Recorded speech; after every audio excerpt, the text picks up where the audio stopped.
কোর্টের বারান্দায় ব্যারিস্টার সৈয়দ সাইদুল হক সুমন চিৎকার করে বলে যে আমি বৈষম্যের শিকার। 6টা হত্যা মামলায় সাবের হোসেন চৌধুরী জামিন পায়, কিন্তু 323 ধারায় আমি 5 মাস ধরে জামিন পাই না। একটাবার চিন্তা করেন, যেখানে একটা আওয়ামী লীগ নেতা আরেকটা আওয়ামী লীগকে দোষারোপ করলো, সেটা না, সেটাকে অ্যাভয়েড করেন।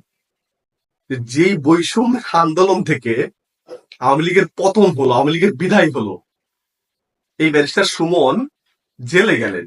এখন সেই বলছে যে আমার উপর বৈষম্য হচ্ছে। অথচ এই কোটা আন্দোলনের বৈষম্যের কথা যখন চলতেছিল, তখন এই ব্যারিস্টার সুমন ছাত্রদের পক্ষে না দাঁড়িয়ে সে বারবার করে বলেছিল যে এটা আসলে ছাত্রদের আন্দোলন নয়, এখানে বিএনপি, জামাত, জঙ্গিরা ঢুকে গিয়েছে। ইভেন 3 তারিখ বা 4 তারিখ রাতে যতটুকু আমার মনে পড়ে, সে যখন এলাকা ছেড়ে চলে যাচ্ছিল, তখন তাকে মানুষ জিজ্ঞাসা করছিল যে আপনার নিরাপত্তার জন্য আমরা আসবো কিনা। সে বলছে না, আমার কাছে গুলি আছে, কয়েক রাউন্ড আছে, 20 রাউন্ডের উপরে আমার কাছে আছে। সেই ছাত্র জনতাকে অবগত করে এইভাবে কথা বলেছিল। আজকে সেই বলে যে আমি বৈষম্যের শিকার।